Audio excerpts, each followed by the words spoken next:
सभी लोगों का स्वागत है मेरे यूट्यूब चैनल इजी नीट पे। मेरे चैनल को सब्सक्राइब कर देना, लाइक कर देना और आपकी इच्छा हो तो शेयर कर देना। ठीक है दोस्तों, चलिए आज की क्लास को स्टार्ट करते हैं। आज का टॉपिक है बायोलॉजिकल क्लासिफिकेशन। तो चलिए शुरू करते हैं। हमको जो पहले इस चैप्टर में पढ़ना है वो है kingdom Monera, kingdom protista, kingdom fungi, kingdom Plantae, kingdom animalia, virus, viroids and lichens. ठीक है, ये जो सारे टॉपिक है ये हम लोगों को अभी पढ़ना होगा।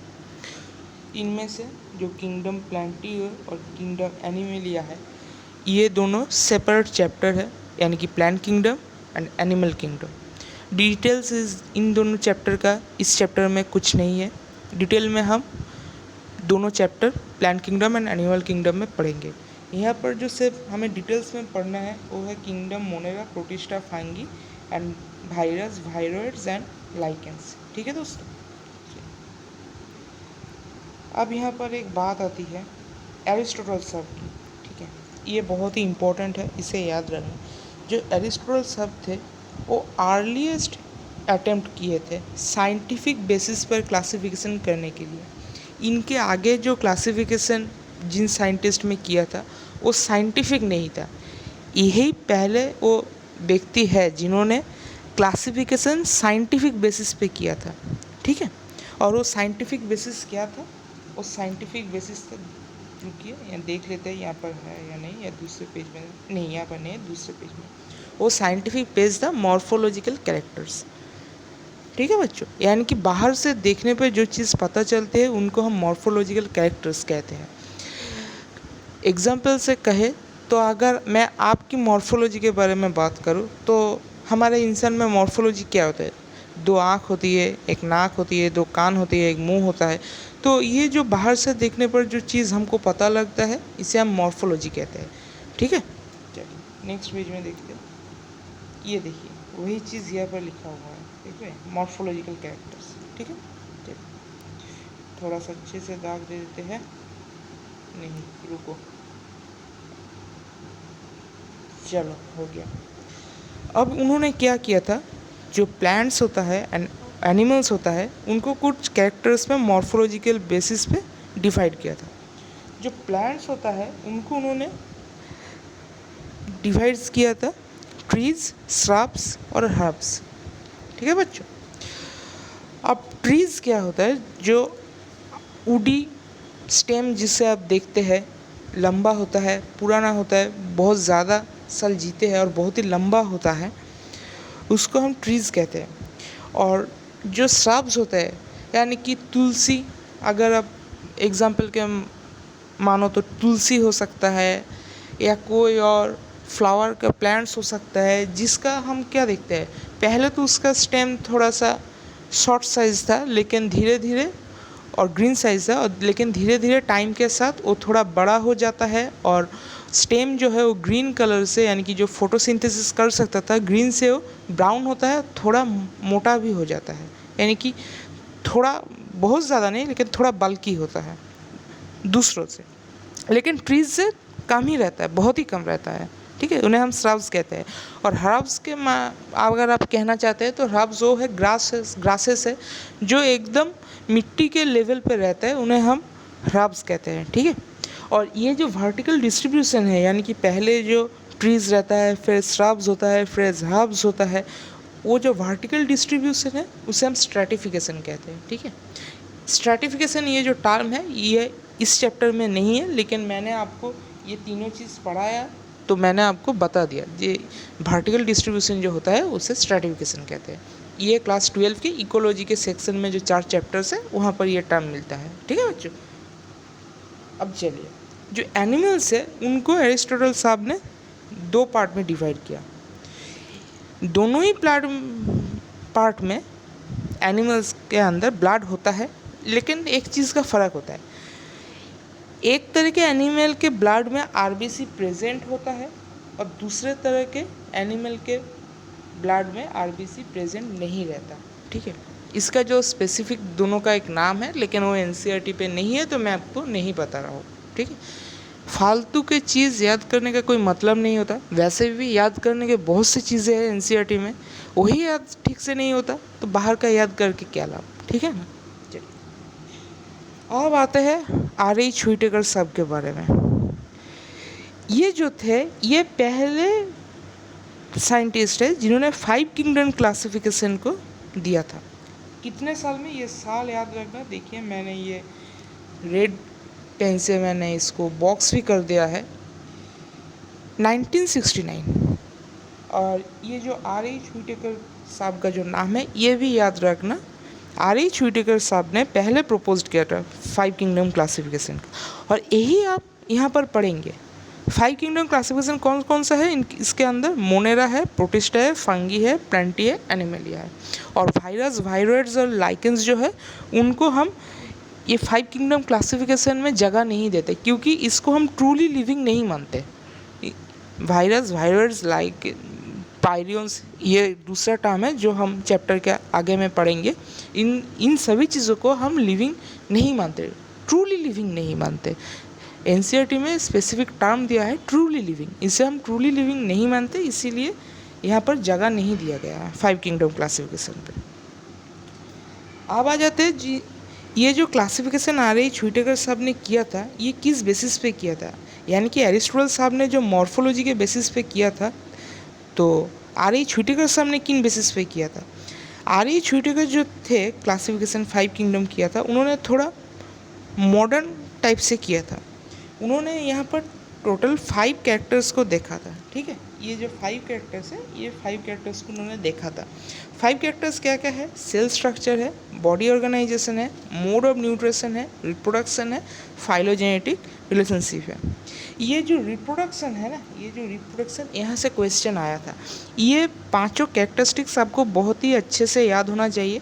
नीट 20 या 21 मुझे शायद लगता है, मुझे जितना याद है 21 में ये नीट में ये क्वेश्चन आया था, लेकिन वो थोड़ा सा गलत था क्वेश्चन। आपके पास अगर प्रीवियस ईयर नीट का बुक है तो आप वहाँ से भी देख सकते हैं, या फिर मैं सोमवार को यानी कि मंडे को मैं प्रीवियस ईयर का सेशन में लूँगा, तो मैं वहाँ पर भी आपको दिखा दूँगा क्वेश्चन, ठीक है। वो थोड़ा सा गलत था, आप देख सकते हैं। लेकिन ये जो 5 क्राइटेरिया है ये आपको याद रहना चाहिए, क्योंकि यह से नीट में क्वेश्चन प्रीवियस ईयर में भी आया है और आ भी सकता है, इम्पोर्टेंट है ये, ठीक है। चलिए दूसरे पेज को देखते हैं। हमारे पास टोटल 24 पेज है, अभी भी 20 पेज बाकी है, करेंगे उनको भी, टेंशन मत लो। अगर सेशन थोड़ा सा लंबा हो जाए तो बुरा मत मानना, मैं कोशिश करूँगा कि 1 से 1.5 घंटे के अंदर ही ख़त्म हो जाए, ठीक है दोस्त। थोड़ा सा छोटा करते हैं इसे ताकि अंदर आ जाए फ्रेंड। चलिए आगे चलो, ये ठीक है। अब यहाँ पर जो एक बात आता है 3 डोमेन का, इसे हम 6 किंगडम क्लासिफिकेशन भी कह सकते हैं। डिटेल्स में एनसीईआरटी के अंदर इसमें कुछ दिया नहीं गया है, लेकिन थोड़ा सा जो दिया है मैं आपको बता देता हूँ। जो 3 डोमेन सिस्टम है उसमें क्या किया गया है, उसमें जो मोनेरा है ना, माने 5 किंगडम क्लासिफिकेशन का जो मोनेरा है, मोनेरा को 2 डोमेन पे डिवाइड किया गया है, ठीक है। और जो बाकी जो यूकैरियोटिक किंगडम्स है उनको 3 डोमेन में डिवाइड किया गया है, यानी कि टोटल 3 डोमेन में नहीं, जो यूकैरियोटिक किंगडम्स होते हैं उनको थर्ड डोमेन बोला गया है। टोटल हो जाते हैं 3 डोमेन, और जो इसे हम किंगडम को कहते हैं इसे हम 6 किंगडम क्लासिफिकेशन कहते हैं, ठीक है। कोई भी साइंटिस्ट का नाम या कुछ भी और एनसीईआरटी में गिवन नहीं है इसके बारे में, तो मैं भी आपको कुछ बता नहीं रहा हूँ। वैसे मैं बताता तो मैं तो 2 kingdom classification, 3 kingdom classification, 4 kingdom, ये सारे के साइंटिस्ट के बारे में और उन्होंने क्या क्या डिस्कवर किया था मैं बता सकता था, लेकिन नहीं, वो एनसीईआरटी पे नहीं है तो मैं आपको नहीं बता रहा हूँ, ठीक है। अब जो एरिस्टोटल साहब ने जो मॉर्फोलॉजी के बेसिस पे जो क्लासिफिकेशन किया था उन पे गलत क्या था? उन्होंने भी तो साइंटिफिक बेसिस पे ये क्लासिफिकेशन किया है ना, तो उनमें गलत क्या था? उनमें गलत यही था कि उन्होंने जो ऑटोट्रोफिक हेटेरोट्रोफिक है उनमें कोई डिफरेंशिएट नहीं किया था, प्रोकैरियोटिक यूकैरियोटिक में कोई डिफरेंशिएट नहीं किया था, जो सेल वॉल कॉम्पोजिशन है उसमें कोई भी उन्होंने डिफ्रेंशिएट नहीं किया था, क्योंकि अगर आप देखो तो जो फंगी का जो सेल वॉल होता है वो काइटिन का होता है, और जो प्लांट का जो सेल वॉल होता है वो सेलुलोज का होता है। दोनों ही उन्होंने प्लांटी में रख दिया था। जो फंगी होता है वो हेटेरोट्रॉपिक होता है, और जो प्लांट्स होता है, ग्रीन प्लांट्स होते हैं, वो ऑटोट्रॉपिक होते हैं। तो ये कैसे होगा? सही बात है, ये तो गलत हो ना, ये तो गलत है।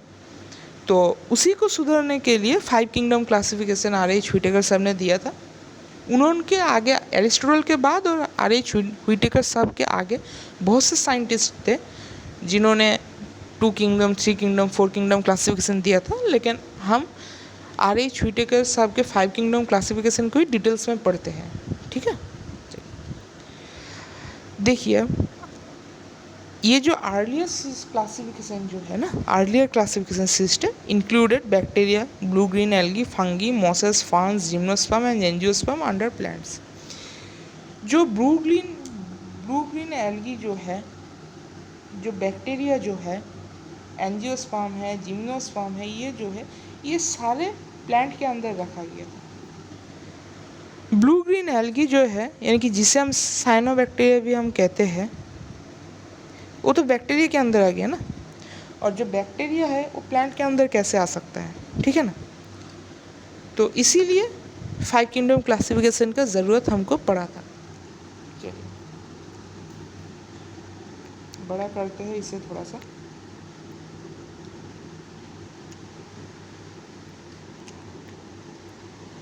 आप शायद देख सकते हैं इसे, हाँ देख सकते हैं। चलिए ये देखो, मैंने ये तो आपको पहले ही बता दिया था, जो फंगी का जो सेल वॉल होता है वो काइटिन का होता है, और जो ग्रीन प्लांट्स का होता है वो सेलुलोज का होता है। मेरा ये जो PDF नोट्स है, ये पूरा PDF नोट्स आपको मेरे टेलीग्राम चैनल इजी नीट पे मिल जाएगा, और टेलीग्राम चैनल का लिंक मेरे डिस्क्रिप्शन में भी है। ठीक है, चिंता करने की कोई बात नहीं। अब देखिए इस पर एक क्वेश्चन आता है, जो क्लैमाइडोमोनास है और जो स्पाइरोगाइरा है, इसको पहले किस में रखा गया था और बाद में किसे? क्वेश्चन तो हाल फिलहाल की बहुत सारे बन सकते हैं कि कोई एक चीज़ का, ऑर्गेनिज्म का नाम दे दिया और पूछ लिया कि पहले इसे किस में रखा गया होगा, बाद में किस में रखा गया हो सकता है। तो ऐसा क्वेश्चन आ सकता है, लेकिन आता नहीं। NCERT में जो भी गिवन है आएगा तो उसमें से ही आएगा, और दूसरे अगर आता है तो नहीं आएगा। ठीक है, ये आप ध्यान रखना, जो भी आएगा NCERT से ही आएगा, उसके बाहर कुछ नहीं आएगा, क्योंकि पेपर पूरी तरह से 100% NCERT बेस्ड ही आता है। चलिए, जो पहले जो क्लैमाइडोमोनास और स्पाइरोगाइरा का रखा गया था वो है एल्गी पे। ठीक है, वो है एल्गी पे पहले रखा गया था, और बाद में उसे रखा गया था प्रोटिस्टा के अंदर। NCERT में ये लिखा है, लेकिन बहुत ही दूर दूर लिखा है, पास नहीं लिखा, एक यहाँ पर तो एक वहाँ पर लिखा हुआ है, तो समझने में दिक्कत हो सकती है, इसीलिए मैंने इसे एक जगह पर लिख दिया। ठीक है, अब जो आता है पैरामेसियम और एमीबा के बारे में, पहले जो इसे रखा गया था वो था एनिमल किंगडम के। ठीक है, बाद में इसे रखा गया है प्रोटिस्टा पे, क्योंकि एनिमल किंगडम जो होता है, एनिमल्स के अंदर सेल वॉल नहीं होता, लेकिन पैरामेसियम और एमीबा के अंदर तो सेल वॉल होता है, लेकिन फिर भी इसे एनिमल किंगडम पे रखा गया है, तो ये तो गलत है, इसीलिए ये प्रोटिस्टा पे रखा गया है। एक चीज़ हमेशा याद रखना, जो मोनेरा होता है वो प्रोकैरियोटिक होता है, यानी कि बैक्टीरिया का जो सीरीज़ होता है वो पूरी तरह से मोनेरा होता है। मोनेरा को बैक्टीरिया ही कहते हैं, और बाकी जितने भी सारे प्लांटी हो, एनिमलिया हो, मोनेरा, प्रोटिस्टा हो, सारे प्रोकैरियोटिक होते हैं। सिर्फ मोनेरा ही ऐसा एक क्लास ग्रुप है जो यूकैरियोटिक, प्रोकैरियोटिक होते हैं। मैं फिर से बोलता हूँ दोबारा, मोनेरा सिर्फ प्रोकैरियोटिक होता है, मोनेरा को छोड़कर बाकी जितने भी है वो सभी यूकैरियोटिक होते हैं। ठीक है, समझ गए? चलिए दूसरे पेज में चलते हैं, बड़ा करते हैं थोड़ा सा, आपको समझने में थोड़ी सी आसानी हो। किंगडम मोनेरा, अब आ जाते हैं किंगडम मोनेरा। देखिए यहाँ पर मैं एक चीज़ लिखा हुआ है, मैंने ये पहले भी आपको बता दिया था, जो बैक्टीरिया होता है, bacteria are the sole members of kingdom Monera. Bacteria kingdom Monera के सोल मेंबर्स होते हैं। ये याद रखना, सोल मेंबर कौन होता है? बैक्टीरिया होता है। ठीक है, यहीं से क्वेश्चन उठ के आ जाएगा। एनसीईआरटी में एक और लाइन गिवन है, hundreds of bacteria are present in a handful soil. ठीक, ये जो मोनेरा होता है यानी कि बैक्टीरिया होता है, ये खतरों के खिलाड़ी होते हैं। ठीक है, हॉट स्प्रिंग में भी ये पाए जाएंगे, डेजर्ट में भी पाए जाएंगे, स्नो में भी पाए जाएंगे, जहाँ पर और कोई चीज़ नहीं बच सकता, लिविंग ही नहीं रह सकता, डेड हो जाएगा, वहाँ पर भी ये रहते हैं। In fact many of them in on other organism, यानी कि पैरासाइट की तरह भी ये रह सकते हैं। Many of them live in और ऑन अदर ऑर्गेनिज्म, पैरासाइट की तरह भी रह सकते हैं। अगर कोई भी चीज़ दूसरे कोई चीज़ के ऑर्गेनिज्म के ऊपर डिपेंड करके रहता है तो उसे हम पैरासाइट कहते हैं। ठीक है, अब एनसीईआरटी में ये बैक्टीरिया का कुछ शेप दिया गया हुआ है और उसका कुछ एग्जाम्पल है। जो स्फेरिकल है वो कोकस है, रॉड शेप है वो बैसिलस है, कॉमा शेप विब्रियम, स्पाइरल स्पिरुलियम। इसे आपको याद करना पड़ेगा और ये 12 का एक और चैप्टर में भी है, यहाँ पर भी अब पढ़ेंगे, वहाँ पर भी अब पढ़ेंगे, दोनों चैप्टर में ये है 11 और 12 में। तो अच्छा ये होगा कि आप इसे यहीं पर ही याद कर ले, ताकि आपको जब वहाँ पढ़ेंगे और दूसरे चैप्टर पे तो आपको आसानी हो। ठीक है, देखिए बैक्टीरिया का जो स्ट्रक्चर होता है वो वेरी सिंपल होता है। अब अगर कोई सिंपल हो तो ये तो नहीं ना कि पूरा ही सिंपल हो, कुछ ना कुछ कॉम्प्लेक्सिटी तो उस पर रहेगा ही। सही बात है कि नहीं? कोई भी पूरा सिंपल तो नहीं हो सकता, कॉम्प्लेक्सिटी रहेगा ही कुछ उसमें। तो बैक्टीरिया जो होता है ना, उसका स्ट्रक्चर तो सिंपल होता है, लेकिन उसका जो बिहेवियर है ना वो बहुत ही कॉम्प्लेक्स होता है। ये याद रखना, bacteria is very simple in structure but they are very complex in behaviour. ये स्टेटमेंट में आ सकता है और गलत होने की चांस रहता है, इसीलिए मैं इसे अच्छे से यहाँ पर नोट्स पे लिख दिया हूँ और यहाँ पर अंडरलाइन भी कर दिया मैंने, इसे याद रखना। Extensive metabolic diversity, so most extensive metabolic diversity, इसे अच्छे से याद रखना। मोनेरा जो है उसमें एक्सटेंसिव मेटाबॉलिक डाइवर्सिटी देखा जाता है, और सिर्फ एक्सटेंसिव मेटाबॉलिक डाइवर्सिटी नहीं, मोस्ट एक्सटेंसिव मेटाबॉलिक डाइवर्सिटी। अगर क्वेश्चन आए मेटाबॉलिक डाइवर्सिटी किस में ज़्यादा देखा जाता है तो उसका आंसर होगा मोनेरा। ठीक है, अब जो मेजॉरिटी ऑफ द बैक्टीरिया होता है यानी कि मोनेरा होता है वो हेटेरोट्रॉप्स होता है। ठीक है, ये देखिए वो हेटेरोट्रॉप्स होता है। अब हेटेरोट्रॉप्स किसे कहते हैं? हेटेरोट्रॉप्स वो होता है जो किसी और अदर ऑर्गेनिज्म और डेड ऑर्गेनिक मैटर के ऊपर डिपेंड करता है, यानी कि वहाँ से वो अपना फूड जो है वो कलेक्ट करता है ज़िंदा रहने के लिए। तो इसका जो डेफिनेशन एनसीईआरटी में गिवन है वो है, they depend on other organism और on dead organism organic matter. ठीक है, समझ गए हेटेरोट्रॉप्स किसे कहते हैं? अब आते हैं मोनेरा के दो पार्ट में। मोनेरा डिवाइड किया गया है दो पार्ट में, एक आर्की बैक्टीरिया और एक है यू बैक्टीरिया। मैंने पहले आपको एक टर्म कहा था खतरों का खिलाड़ी, तो आप याद रखना वो टर्म स्पेसिफिकली आर्की बैक्टीरिया के लिए ही है, आर्की बैक्टीरिया की है, क्योंकि आर्की बैक्टीरिया जो होता है वो खतरों का खिलाड़ी होता है। सबसे मोस्ट हार्श हैबिटेट्स जो है आर्की बैक्टीरिया वहाँ पाए जाते हैं, मोस्ट हार्श हैबिटेट में। एक्सट्रीम सॉल्टी एरियाज जिसे हम हेलोफाइल्स कहते हैं, ये याद रखना, मोस्ट एक्सट्रीम सॉल्टी एरिया इसे हम हेलोफाइल्स कहते हैं, इसे याद रखना है। ठीक है, इसको हम हेलोफाइल्स कहते हैं। जो हॉट स्प्रिंग्स होता है उसे हम थर्मा एसिडोफिलस कहते हैं, और जो मार्सी एरिया होता है उसे हम मिथोजेंस कहते हैं, मिथानोजेंस कहते हैं, इसे याद रखना। ठीक है, गलती मत करना, इन तीनों चीज़ों को अच्छे से याद रखना, और ये एनसीईआरटी पे गिवन है। ठीक है, जो आर्की बैक्टीरिया है उसे हम यू बैक्टीरिया से डिफरेंशिएट कैसे करें? दोनों चीज़ें ना, आर्की बैक्टीरिया भी है और यू बैक्टीरिया भी है, उसे हम एक दूसरे से डिफरेंशिएट कैसे करें? ये प्रीवियस ईयर में क्वेश्चन आया है, इसे याद रखना। सेल वॉल के बारे में, अगर सेल वॉल और सेल मेम्ब्रेन दोनों ही गिवन है ऑप्शन में तो फिर सेल वॉल आंसर होगा। अगर सिर्फ सेल मेम्ब्रेन गिवन है ऑप्शन में तो सेल मेम्ब्रेन आंसर होगा, ये याद रखना। सेल वॉल सेल मेम्ब्रेन दोनों गिवन है तो फिर सेल वॉल आंसर होगा। अगर सेल्फ ऑप्शन में सेल मेम्ब्रेन गिवन है तो फिर आंसर सेल मेम्ब्रेन होगा। ठीक है, चलिए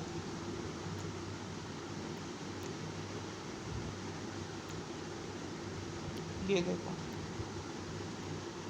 फिर से वही प्रॉब्लम हो रहा है, पता नहीं क्यों।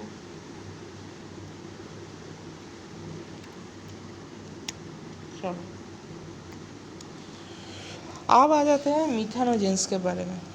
Methanogens are present in the gut of several ruminant and animal of animals. ठीक है, अब रूमिनेंट एनिमल्स हम किसे कहते हैं, जिसके अंदर मैंने जिसके गट में मिथानोजेंस पाए जाते हैं, यानी कि काउस एंड बफेलोज।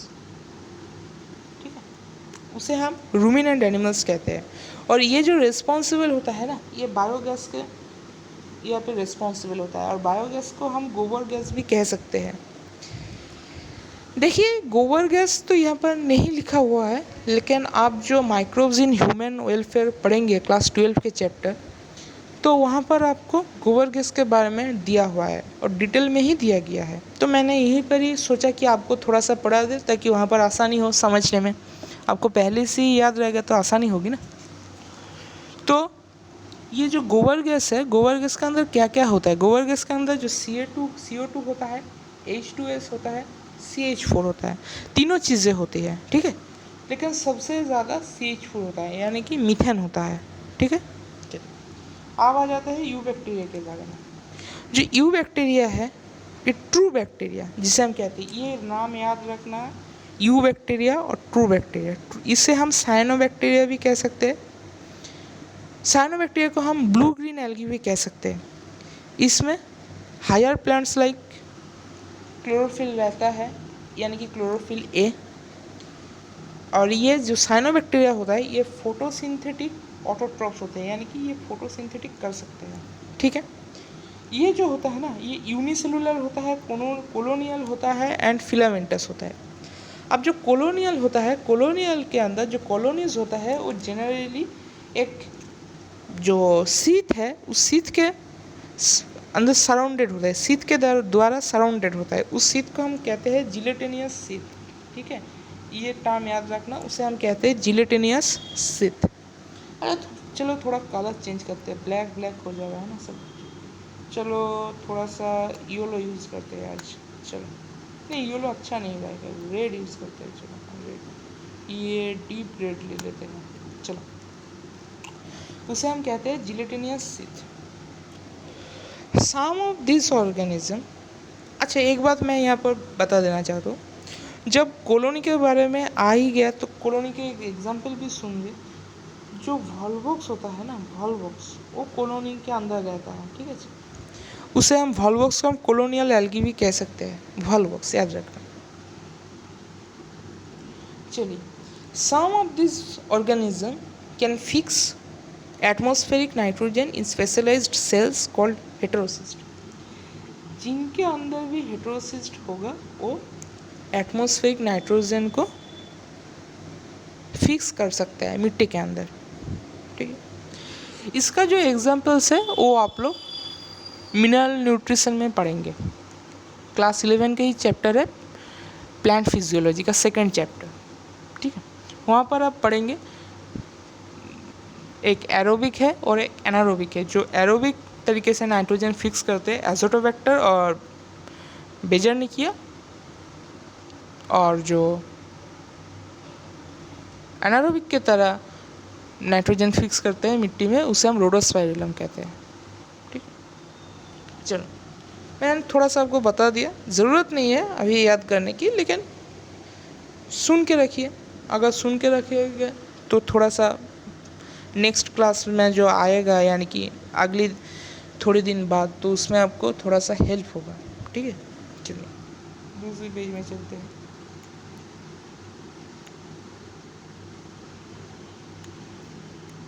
बड़ा कर लेते हैं और बड़ा करते हैं थोड़ा सा। चलिए, some of this organism can, ये तो पहली लाइन आ गया था, ये तो मैंने वहाँ पर आपको पढ़ा दिया था।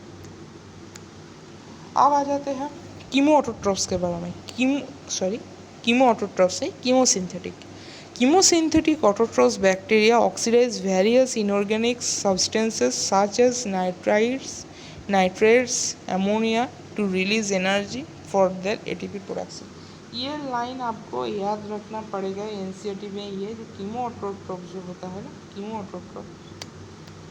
ये जो कीमोऑटोट्रॉफिक बैक्टीरिया होते हैं, ये ऑक्सीडाइज करते हैं वेरियस ऑर्गेनिक सबस्ट्रेट को, और उसमें से जो नाइट्रेट्स है अमोनिया है रिलीज करते हैं, क्योंकि एटीपी प्रोडक्शन के लिए।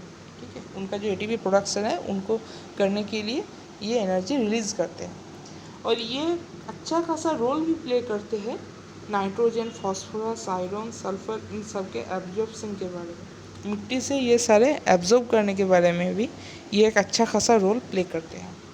अब जो हेटेरोट्रॉफिक बैक्टीरिया है वो क्या है? हेटेरोट्रॉफिक बैक्टीरिया जो है वो मोस्ट अबंडेंट है इन नेचर। मोस्ट अबंडेंट माने सबसे ज़्यादा पाए जाने वाले नेचर पे जो बैक्टीरिया है वो होता है हेटेरोट्रॉफिक बैक्टीरिया। ये हेल्पफुल किस किस के चीज़ में है? ये हेल्पफुल है curd from milk production, antibodies, fixing into in legume, इन सारे जो केस है उस केस में ये हेल्पफुल होता है। कार्ड जो होता है वो मिल्क के प्रोटीन को कोआगुलेट करके बनता है। लैब होता है लैक्टोबैसिलस, उस बैक्टीरिया का नाम होता है। कार्ड में विटामिन B12 होता है जो हमारे इंटेस्टाइन के लिए बहुत ही अच्छा है। और ये सब आप पढ़ेंगे माइक्रोब्स इन ह्यूमन वेलफेयर में। ठीक है, चलिए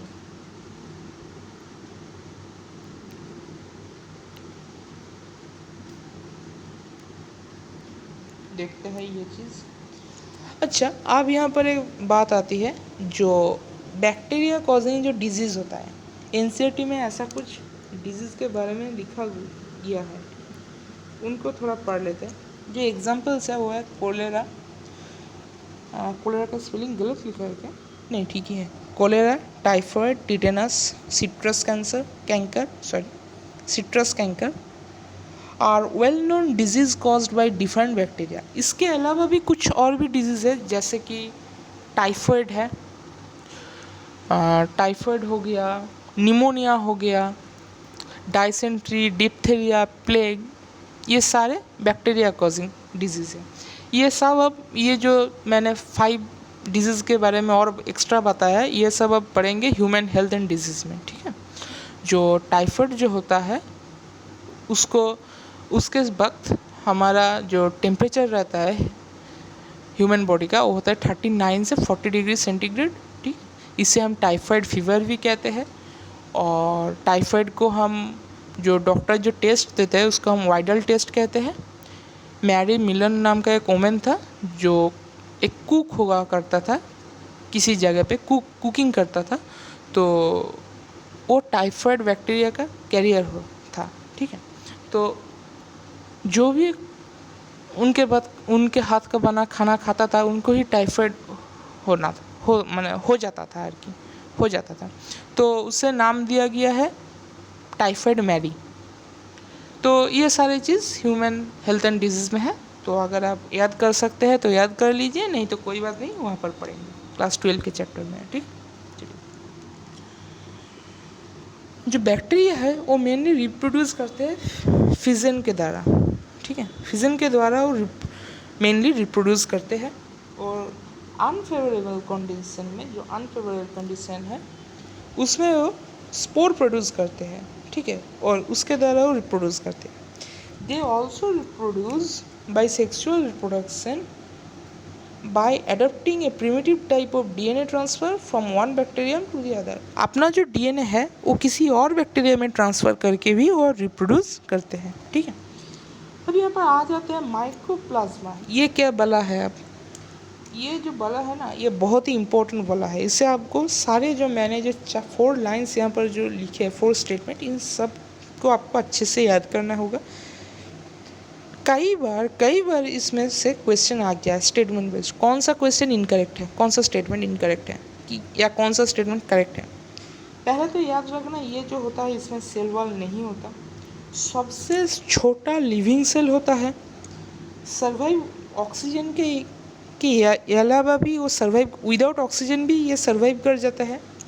और जो मैनी माइक्रोप्लाज्मा जो है ना वो पैथोजेनिक होता है। क्या होता है? पैथोजेनिक होता है। एनिमल्स और प्लांट्स के दोनों में ही ये पैथोजेनिक होता है, ये याद रखना। ये अच्छा, एक और बात, आप जब बायोलॉजी पढ़ते हैं तो एनसीईआरटी के बायोलॉजी के एनसीईआरटी में आप देखते हैं कहीं पर सम लिखा हुआ है, कहीं पर ऑल लिखा है, कहीं पर मैनी लिखा है।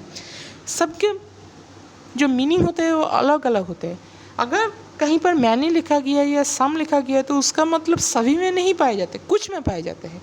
अगर करेक्ट इनकरेक्ट टाइप के स्टेटमेंट बेस्ड क्वेश्चन में अगर आपको मिले कि all mycoplasma are pathogenic in animals and plants, तो फिर गलत हो जाएगा, सभी में नहीं पाए जाते हैं, मैनी पे यानी कि ज़्यादातर में पाए जाते हैं लेकिन सब में नहीं। ठीक है, चलिए ये बात को ध्यान रखना।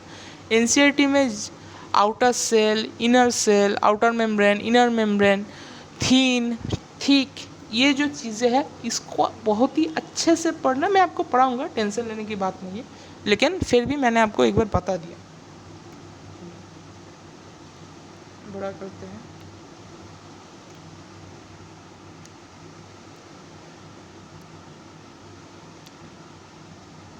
ये अच्छा, चलिए अब किंगडम प्रोटिस्टा पे आप आगे हम चेंज कर लेते हैं ना, ऑरेंज करते हैं। चलिए ऑरेंज करते हैं, डार्क ऑरेंज लेते हैं, डार्क ऑरेंज है ना। चलिए kingdom protista, all single celled eukaryotes. Protista जो है, यहाँ से आप प्रोकैरियोट्स यूकैरियोट्स के बारे में बात हम करेंगे। प्रोटिस्टा के अंदर जितना भी कुछ रहेगा सभी सिंगल सेल्ड होगा और यूकैरियोट्स होगा। ठीक है, इस किंगडम का जो बाउंड्री है अभी ये पूरी तरह से वेल डिफाइंड नहीं है, यानी कि इसमें जो सारी चीज़ें रखा गया है और कुछ ऐड भी हो सकता है और यहाँ से कुछ निकाला भी जा सकता है। ठीक है, वेल डिफाइंड नहीं है। जो प्रोटिस्टा होता है प्राइमरीली एक्वाटिक होता है। ठीक है, जैसे कि आप लोग को मैंने पहले ही बताया ये यूकैरियोट है, इसके लिए इसीलिए इसके अंदर वेल डिफाइंड न्यूक्लियस तो प्रेजेंट होगा ही। ये यहाँ पर मैं लिखा हूँ, ठीक है, अगर मैं यहाँ पर ये नहीं भी लिखता तो भी आपको पता चल जाता, क्योंकि यूकैरियोट्स के अंदर सभी कुछ प्रेजेंट होता है और वो वेल डिफाइंड होता है। ठीक है, जो प्रोटिस्टा होता है वो सेक्सुअली वो रिप्रोड्यूस कर सकता है। ठीक है, जो एसेक्सुअली जो रिप्रोड्यूस करता है वो फिजन के द्वारा, और जो सेक्सुअली रिप्रोड्यूस करता है वो जाइगोट फॉर्मेशन के द्वारा वो रिप्रोड्यूस कर सकता है। ठीक है, asexually by fusion, sexually by zygote formation. ठीक है, प्रोटिस्टा के जो भाग है टोटल 5 पार्ट है। ठीक है, क्राइसोफाइट है, डायनोफ्लैजिलेट्स है, यूग्लिनोइड्स है, स्लाइम माउल्ट है और प्रोटोजोआन्स है। ठीक है, ये सारे आपको याद करना पड़ेगा। इस चैप्टर में मैं आपको जितना नोट्स पे लिखा है सिर्फ उन्हीं को याद कर लेना, सारे क्वेश्चन बन जाएंगे। अगर कोई एक और दो लाइन छूट भी गया तो फिर मैं उसको क्वेश्चन में कवर कर दूंगा, टेंशन लेने की बात नहीं है। ठीक है, पहले आ जाते हैं क्राइसोफाइट के बारे में। चलिए देखते हैं क्राइसोफाइट क्या कहता है हमसे। चलिए, जो क्राइसोफाइट है उसका पहले जो एग्जाम्पल्स कर लेते हैं। डायटम्स एंड गोल्डन एल्गी, जिसे हम डेस्मिड्स भी कहते हैं, गोल्डन एल्गी को हम डेस्मिड्स भी कहते हैं, इसे याद रखना। माइक्रोस्पोरिक होता है। ठीक है, फ्लोट पैसिवली इन वाटर करें, जो वाटर करंट में वो जो फ्लोट करता है वो पैसिवली करता है। ठीक है, जैसे कि इसका जो एग्जाम्पल है प्लैंकटन है। ठीक है, जो सेल वाल होता है वो थीन होता है, थीन, इसे याद रखना, थिक नहीं, थीन होता है, पतला होता है। ठीक है, overlapping cells fit together in a soap box, एक के ऊपर अगर एक ऑपोजिट करके, यानी कि सोप केस होता है, देखा है कभी सोप केस जिसमें आप अपने साबुन रखते हो नहाने के बाद, वो सोप बॉक्स की तरह वो दिखता है। ठीक है, the walls are embedded with silica, thus the wall are indestructible. Walls पे सिलिका का एक लेयर होता है, यानी कि सिलिका होता है, इसीलिए वो ख़राब नहीं होता। वो जो सेल वाल होता है वो काफ़ी दिनों तक, यानी कि अगर वो समुंदर में अगर बहुत सालों तक भी पड़ा रहे ना तो फिर भी वो ख़राब नहीं होगा। ठीक है, और जो सेल वाल होता है डिपोजिट इन देयर हैबिटेट, जहाँ पे भी क्राइसोफाइट्स यानी कि डायटम्स और गोल्डन एल्गी रहते हैं वहाँ पर वो अपने जो सेल वाल है वो डिपोजिट करते हैं। ठीक है, तो एक्यूमुलेशन जो सेल वाला होता है वो गिरते रहता है और एक्यूमुलेट हो जाता है बहुत सारे एक साथ बिलियंस ऑफ ईयर्स, बहुत सा होता है बिलियंस ऑफ ईयर्स चलते चलते वो एक मिट्टी में मिल जाता है और उस मिट्टी को हम डायटोमिशियस अर्थ कहते हैं, डायटोमिशियस अर्थ। ठीक है, और ये डायटोमिशियस अर्थ होता है, इसे हम किस काम में यूज़ करते हैं? इसको हम यूज़ कर सकते हैं पॉलिशिंग के लिए, filtration of oils and syrup के लिए। ये दोनों ही यहाँ पर एनसीईआरटी में मेंशन है, इसीलिए मैंने ये दोनों यहाँ पर लिखा है। और भी हो सकते हैं लेकिन मैंने उनको नहीं लिखा क्योंकि एनसीईआरटी में सिर्फ ये दोनों ही गिवन है। और जो ये याद रखना, ये वेरी वेरी इंपॉर्टेंट है, स्टार लगा दे रहा हूँ, जो डाई आइटम्स जो है वो चीप प्रोड्यूसर है ओसन के। ठीक है, चलिए ये याद रखना लेकिन मैं फिर से स्टार दे रहा हूँ, इसे याद रखना।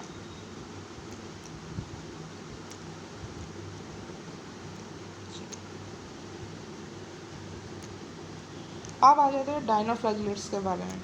जो डायनोफ्लैजिलेट्स होता है वो मेराइन, मोस्टली मेराइन होता है, सभी मेराइन नहीं होता, सभी नहीं होता, मोस्टली ज़्यादातर मेराइन होता है, कुछ फ्रेश वाटर के भी हो सकते हैं। ठीक है, और फोटोसिंथेटिक होता है। एपियर किसी भी तरह के एपियर हो सकते हैं, येलो हो सकते हैं, ग्रीन, ब्राउन, रेड, ब्लू, सभी तरह के हो सकते हैं। और ये जो कलर है उस किस पे डिपेंड करता है? वो डिपेंड करता है main pigment present in their cell. कैसा पिगमेंट, कैसे तरह की पिगमेंट ज़्यादा है उसके सेल में, उसके ऊपर ये डिपेंड करता है कि वो कैसा कलर का दिखेगा। मैं भी थोड़ा सा अभी थक गया हूँ, आदत नहीं है इतने बोलने की, लेकिन मैं कोशिश कर रहा हूँ और आदत हो जाएगी, टेंशन मत लो। चलिए शुरू करते हैं फिर से। जो सेल वॉल होता है उसमें एक स्टीफ सेलुलोजिक प्लेट रहता है आउटर सरफेस में, ये याद रखना। स्टीफ होता है और सेलुलोजिक होता है। ठीक है, ये याद रखना, स्टीफ होता है और सेलुलोजिक होता है। और 2 फ्लैजेला होता है, दोनों फ्लैजेला होते हैं, एक लॉन्गिट्यूडनली होता है और एक ट्रांसवर्सली होता है। ये याद रखना, एक लॉन्गिट्यूडनली होता है और एक ट्रांसवर्सली होता है। ठीक है, इसका जो एग्जाम्पल है वो याद रखना अच्छे से, गाइनोकोलिक्स एक ही एग्जाम्पल है, इसे याद रखना। ठीक है, और रैपिड मल्टीप्लिकेशन होता है, रैपिड होता है, बहुत तेज़ी से ये ग्रो करता है। और ये इतना तेज़ी से ग्रो करता है कि समुंदर के एक हिस्से को ये पूरी तरह से ढक लेता है, पूरी तरह से। और देखने को ये लगता है कि एक लाल ढेउ आ रहा है बड़ा सा, लेकिन वो कुछ नहीं है, असल में वो डायनोफ्लैजिलेट्स है जो बहुत रैपिडली समुंदर के ऊपर ग्रो कर चुके हैं। ठीक है, रेड टाइड क्रिएट करता है और ये पॉइजनस होते हैं। जहाँ पर रेड टाइड देखा होगा आपने, अगर अपने समुंदर पे कभी गए हो, या फिर जहाँ पर रेड टाइड है, अगर उनके नीचे अगर कोई फिश फंस गया तो मर जाएगा। कोई भी एक्वाटिक एनिमल, मैराइन एनिमल अगर उसके नीचे फंस गया तो मर जाएगा, क्योंकि ये पॉइजनस होते हैं। ठीक है, और किल करते हैं, मैराइन एनिमल्स को किल कर देते हैं। तो ये जो सारे पॉइंट है सिर्फ इनको ही याद करना है डायनोफ्लैजिलेट्स के बारे में, और कुछ भी नहीं करना है। एनसीईआरटी को मत पढ़ना है इस चैप्टर को। अगर आपको बोरिंग लगता है कि नहीं मुझे एनसीईआरटी नहीं पढ़ना है तो मत पढ़ना, मेरे नोट्स पढ़ लेना, काफ़ी है। एनसीईआरटी के सारी लाइन कवर्ड है इसमें, सिर्फ एनसीईआरटी का डायग्राम आप बस देख लेना। ठीक है, अब आ जाते हैं यूग्लिनोइड्स के बारे में। देखते हैं यूग्लिनोइड्स क्या चीज़ है, क्या बला है यूग्लिनोइड्स। जो यूग्लिनोइड्स है ना, वो स्टैगनेंट फ्रेश वाटर में पाए जाते हैं, सारे पाए जाते हैं इसमें, मोस्टली, रेयरली, ऐसा कोई बात नहीं है। स्टैगनेंट फ्रेश वाटर में पाए जाते हैं, सारे पाए जाते हैं। ठीक है, जो सेल वॉल है protein rich layer, protein rich होता है। सेल वॉल जो होता है प्रोटीन रिच होता है, पेलिकल कहते हैं उसे। जो यूग्लिनोइड्स का जो बॉडी है उसे फ्लेक्सिबल बनाता है। क्या होता है? प्रोटीन रिच लेयर होता है सेल वॉल में, उसे हम पेलिकल कहते हैं। और वो क्या करता है? यूग्लिनोइड्स के बॉडी को फ्लेक्सिबल करता है। 2 फ्लैजेला होते हैं, एक छोटा होता है और एक बड़ा होता है। ठीक है, ये फोटोसिंथेटिक भी हो सकता है और हेटेरोट्रॉप्स भी हो सकता है। दिन के ये हर दिन अपना दो दो स्टेज में इसे हम देख सकते हैं। एक स्टेज में फोटोसिंथेटिक भी देख सकते हैं और एक स्टेज में हेटेरोट्रॉप्स भी देख सकते हैं। फोटोसिंथेटिक तब देखेंगे कब, जब सनलाइट प्रेजेंस हो। सनलाइट के प्रेजेंस में ये अपना फोटोसिंथेसिस करेगा, इसलिए हम इसे फोटोट्रॉप्स कहते हैं। और जब सन जब चला जाता है, यानी कि जब अंधेरा होता है, तब ये हेटेरोट्रॉप्स में कन्वर्ट हो जाता है। यानी कि ये क्या करते हैं, deprived of this sunlight they predating on other animals. Other animals में वो प्रीडेट करना स्टार्ट हो जाता है। और इसका जो एग्जांपल है वो है यूग्लिना। ठीक है, इसे याद रखना। चलिए दूसरे पेज में देखते हैं।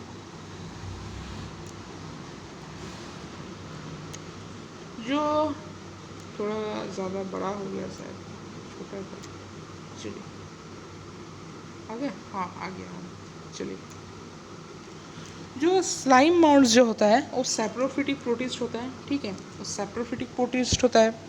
जो बॉडी जो होता है वो मूव करता है डिकेइंग ट्विग्स एंड लीव की तरह। जो डिकेइंग जो ट्विग्स होता है, लीव्स होता है, उसकी तरह बॉडी मूव करता है। स्टेबल कंडीशन पे, जब वो स्टेबल कंडीशन यानी कि फेवरेबल कंडीशन होता है, they form an aggregation called plasmodium, grow on several feet. कई फीट तक वो ग्रो कर जाता है। कब? फेवरेबल कंडीशन, सुटेबल कंडीशन यानी कि फेवरेबल कंडीशन पर। जब इनफेवरेबल कंडीशन होता है तो फ्रूटिंग बॉडी बनाता है, जिसके टिप पर स्पोर बियर होते हैं, यानी कि स्पोर रहते हैं, और वो एयर करंट के थ्रू एक जगह से दूसरी जगह पर चले जाते हैं। यानी कि आप सिंपल ये कह सकते हैं, फ्रूटिंग बॉडी के मदद से वो रिप्रोड्यूस करता है, स्पोर बनाता है, और स्पोर एयर करंट के मदद से एक जगह से दूसरी जगह चल जाता है, और वहाँ पर दूसरा साइम माउल्ट देखने को मिलेगा हमको। अब आ जाते हैं प्रोटोजोन्स के बारे में। क्या कहते हैं? All protozoans are heterotrophs and live in as predator और पैरासाइट। प्रीडेटर्स और पैरासाइट के तरह ये रह सकते हैं। अब देखिए, ये जो प्रीडेटर्स और पैरासाइट का जो कॉन्सेप्ट है ना, वो यहाँ पर नहीं है। ठीक है, यहाँ पर ये लिखा तो गया है प्रीडेटर्स और पैरासाइट की तरह, लेकिन इसका जो कॉन्सेप्ट है वो यहाँ पर नहीं है। इसका कॉन्सेप्ट क्लास 12 के ऑर्गेनिज्म एंड पॉपुलेशन चैप्टर में है, वहाँ पर पढ़ना है इसे। आपको थोड़ा सा समझाता हूँ मैं थोड़ा सा। जो प्रीडेटर है ना, मैंने यहाँ पर जो लिखा गया है कि वो प्रीडेटर्स की तरह रहते हैं, तो इसको हम प्रीडेशन कहते हैं, और पैरासाइट को हम पैरासिटिज्म कहते हैं। ठीक है, प्रीडेशन क्या होता है? दोनों चीज़ होता है, एक प्रीडेटर रहता है और एक प्रे रहता है। प्रीडेटर क्या है? प्रीडेटर हमेशा प्रे को खाता है, यानी कि प्रीडेटर हमेशा पॉजिटिव रहेगा और प्रे जो है वो हमेशा नेगेटिव रहेगा। अगर प्रीडेटर कम हो जाए, प्रीडेटर के जो नंबर्स है, तो प्रे का नंबर्स बहुत बढ़ जाएगा। और अगर प्रे का नंबर्स घट गया, बहुत ज़्यादा घट गया, तो ऑब्वियसली खाने के कमी के लिए जो प्रीडेटर है उनका नंबर भी घट जाएगा। एग्जाम्पल से समझे तो जो सुंदरबन में रॉयल बंगाल टाइगर भी रहता है और डियर भी रहता है। यहाँ पर रॉयल बंगाल टाइगर प्रीडेटर है और जो डियर है वो प्रे है। अगर रॉयल बंगाल टाइगर यानी प्रीडेटर की संख्या बहुत कम गई, सुंदरबन में बहुत ही घट गई, तो जो प्रे है यानी कि डियर है, उनका जो नंबर है वो बहुत ज़्यादा इंक्रीज़ हो जाएगा। वो नेचर के लिए अच्छा नहीं है, फूड चेन बिगड़ जाएगा।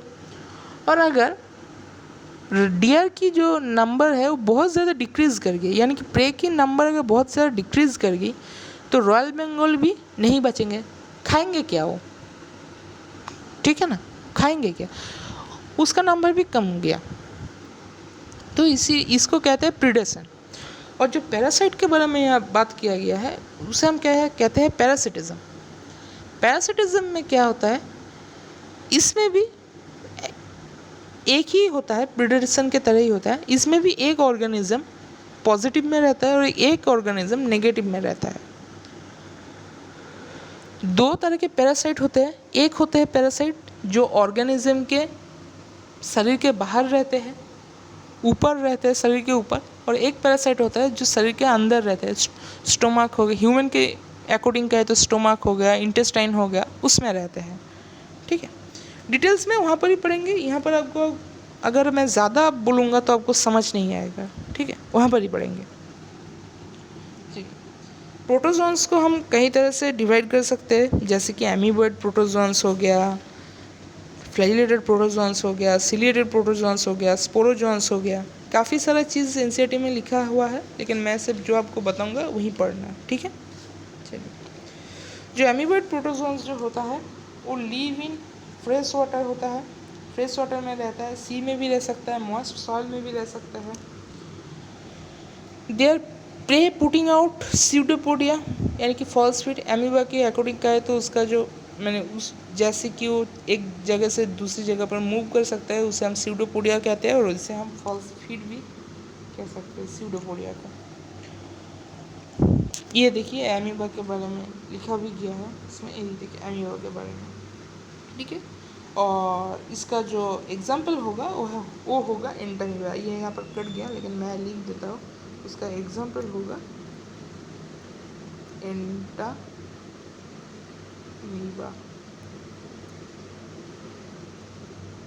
ठीक है, एंटामीबा होगा। चलिए देखते हैं क्या है इस पेज में।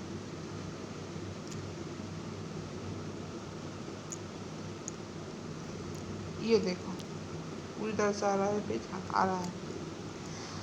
अब आ जाता है फ्लैजिलेटेड प्रोटोजोन्स के बारे में। जो फ्लैजिलेटेड प्रोटोजोन्स होते हैं वो होता है आइदर फ्री लिविंग और पैरासिटिक। ठीक है, आइदर फ्री लिविंग भी हो सकता है या पैरासिटिक भी हो सकता है। जो पैरासिटिक होते हैं वो स्लीपिंग सिकनेस कॉज करते हैं। ठीक है, वो कॉज क्या करते हैं, स्लीपिंग सिकनेस। और इसका जो एग्जाम्पल होगा ट्रिप्नोसोमा। ठीक है, ये एग्जाम्पल वेरी वेरी इंपॉर्टेंट है, इसे याद रखना। और ये जो स्लीपिंग सिकनेस है ना, स्लीपिंग सिकनेस, ये स्लीपिंग सिकनेस को भी याद रखना। ठीक है, बहुत अच्छे से। और ये एग्जाम्पल तो भी है। ठीक, अब आ जाते हैं सिलिएटेड प्रोटोजोन्स के बारे में। जो सिलिएटेड प्रोटोजोन्स होते हैं they have the cavity called gullet that opens into the outside of the cell structure. उन पे एक कैविटी होता है जिसको हम गलेट कहते हैं, और वो सेल स्ट्रक्चर के बाहर होता है। ठीक है, एक्टिवली मूविंग ऑर्गेनिज्म होता है because of presence of thousands of cilia. Thousands of cilia यहाँ पर प्रेजेंट होता है, इसीलिए वो एक्टिवली मूव करता है। ठीक है, इसे याद रखना, दोनों लाइन याद रखना।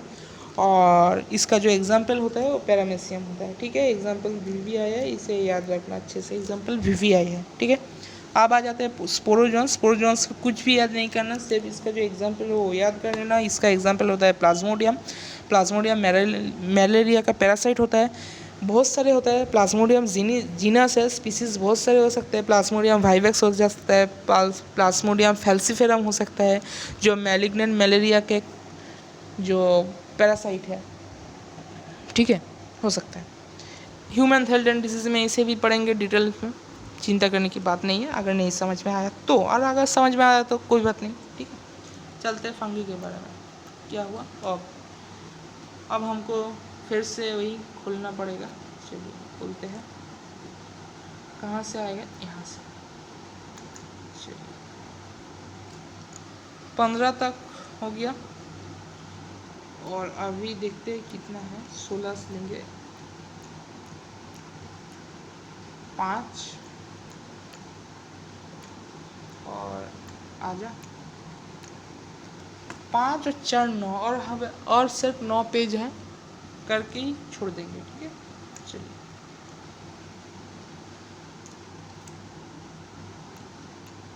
देखिए पहला ही सारे क्वेश्चन। ठीक है, चलिए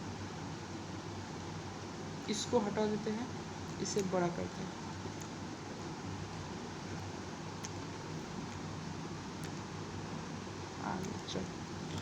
किंगडम फंगी पे आ जाते हैं। ठीक है, यूनिक किंगडम होता है, हेटेरोट्रॉपिक होता है। सारा ऑर्गेनिज्म जो है सारा ही हेटेरोट्रॉपिक होता है। ठीक है, सारा ही हेटेरोट्रॉपिक होता है। जो ग्रो करता है वो वार्म एंड ह्यूमिड प्लेस पे ग्रो करता है। ठीक, अब देखिए मैं पहले ही बता देता हूँ कि इसमें बहुत सारे होता है। ठीक है, बहुत सारे एग्जाम्पल है। जैसे कि अगर मैं कहूँ तो आपको एग्जाम्पल्स के बारे में जो है वो फाइकोमाइसिटिस है, एस्कोमाइसिटिस है, बेसिडियोमाइसिटिस है, ड्यूटेरोमाइसिटिस है इसके अंदर। ठीक है, सभी चीज़ों को याद करने की एनसीईआरटी में जो लिखा हुआ है कोई ज़रूरत नहीं है, जितना में से क्वेश्चन आएगा मैं सिर्फ आपको उतना याद करवा दूंगा, ठीक है। सारा कुछ पढ़ने की कोई ज़रूरत नहीं है। और कौन सा एक सेक्सुअल से कौन सा कैसे रिप्रोड्यूस करता है, सेक्सुअल में से कैसे रिप्रोड्यूस कर सकता है, मैं यहाँ पर आपको एक शॉर्ट ट्रिक्स में बता दूंगा। शॉर्ट चार्ट भी मैंने तैयार किया हुआ है, वहाँ से आप कर लेंगे, तुरंत याद हो जाएगा, ठीक है। चलिए, जो मैं तो ये तो बता दिया, फंगी यूनिक फीचर होता है हेटेरोट्रॉपिक ऑर्गेनिज्म का, grow in warm and humid place. अच्छा, वार्म एंड ह्यूमिड प्लेस में ये ग्रो करता है, तो इसमें से आप एक चीज़ समझ सकते हो, आप जो ब्रेड खाते हो या भी कोई भी फूड आप बाहर पे रखेंगे तो ख़राब होगा, ठीक है। अगर फ्रिज में रखते हो तो फिर किंतु ख़राब नहीं होता, यानी कि उसमें जो फंगस ग्रो नहीं करता, इसीलिए नहीं ग्रो करता, क्योंकि जो फंगस है वो सिर्फ वार्म एंड ह्यूमिड प्लेस में ही ग्रो कर सकता है, और फ्रिज तो कोल्ड होता है वहाँ पर, इसलिए नहीं ग्रो कर सकता। मल्टी सेलुलर होता है, लेकिन यहाँ पर एक एक्सेप्शन है, जो ईस्ट है, याद रखना। ईस्ट क्या होता है? यूनिसेलुलर होता है, ये बहुत ही अच्छे से याद रखना, ये क्वेश्चन आता है। ईस्ट होता है यूनिसेलुलर, ठीक है। मेरी तबीयत में भी थोड़ा आज दिक्कत है, एनर्जेटिक नहीं फील हो रहा है, इसीलिए थोड़ा सा लेट हो रहा है, ठीक है। नहीं, अभी 1 घंटा नहीं हुआ है अभी। चलिए करते हैं। ये जो फंगी होता है ये फिलामेंटस होता है, ठीक है। फंगी फिलामेंटस होता है। Their body consist of long cylinder thread like structure called hyphae. Hyphae रहता है, सिर्फ ये याद कर लेना कि यहाँ पर हाइफी रहता है। अगर समझ नहीं गए तो बहुत समझना पड़ेगा, और मैं नहीं चाहता कि आप उतना समझे, क्योंकि ज़रूरत नहीं है ना, आपको तो पीएचडी नहीं करना, सिर्फ आपको नीट में 340 प्लस आपको मार्क्स ले आना है। और मैंने ये आपको गारंटी दिया कि मैं आपको 340 प्लस मार्क्स ला के दूँगा। 340 मैं इसीलिए बार बार कहता हूँ क्योंकि बाकी जो 20 नंबर है वो आपकी मेहनत और किस्मत से ही आएंगे, और जो 340 है वो उसमें से 90% मेहनत मेरा है, 10% से बार का है, क्योंकि 90% मैं ही आपको क्वेश्चन प्रैक्टिस करवा रहा हूँ, मैं ही आपको प्रैक्टिस टेस्ट भी लूँगा, मैं ही आपको PYQ भी कराऊँगा, मैं ही आपको नोट्स भी लिख के दे रहा हूँ, मैं ही आपको पढ़ा भी रहा हूँ। आप सिर्फ सुनना मेरे, अगर आपको याद कुछ चीज़ नहीं हो रहा है तो मेरी जो ये रिकॉर्डिंग है इसको भी बार बार चला के सुनना, आपको याद हो जाएगा, ठीक है। अच्छा, आप देखिए, जो हाइफी होता है, हाइफी का जो नेटवर्क होता है वो क्या करता है, वो माइसेलियम प्रोड्यूस करता है, ठीक है, उसे हम माइसेलियम बोलते हैं। जो नेटवर्क, अच्छा ये तो हो गया। Some hyphae are continuous tubes filled with multinucleated cytoplasm. These are called coenocytic hyphae. ये देखिए कॉनियोसाइटिक हाइफी, इसे याद रखना, कॉनियोसाइटिक हाइफी। सम हाइफी होता है जिसमें कॉन्टिन्यूअस ट्यूब्स होता है, और वो किससे फील्ड होता है? मल्टीन्यूक्लिएटेड साइटोप्लाज्म से, उसे हम कॉनियोसाइटिक हाइफी कहते हैं, ठीक है। चलिए दूसरे पेज में,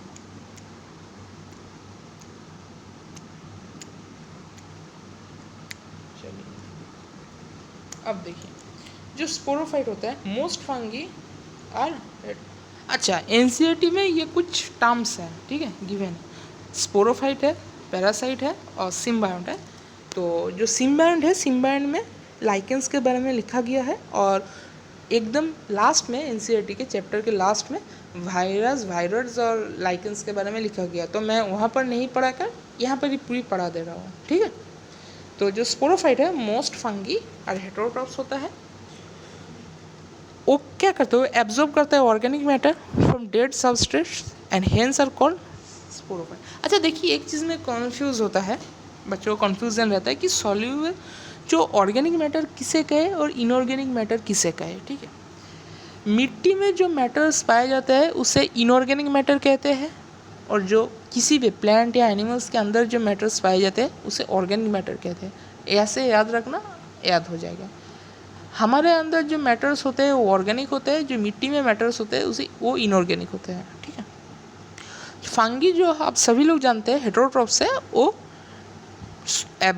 क्या एब्जॉर्ब करते हैं, वो एब्जॉर्ब करते हैं सॉल्यूबल ऑर्गेनिक मैटर को, ठीक है, डेड सबस्ट्रेट, ठीक है। ये देखिए एनसीईआरटी में ये पूरी लाइन अच्छे से लिखा हुआ है कि ये डेड सबस्ट्रेट से ऑर्गेनिक मैटर लेते हैं, उसे हम इस प्रोसेस को स्पोरोफाइट्स कहते हैं। प्रोसेस को नहीं, ऐसे फंगी को। अब पैरासाइट्स क्या होते हैं? Those that depend on living plants and animals are called parasites. मैं तो ये आपको पहले ही बता दिया है, those that depend on living plants and animals are called parasites.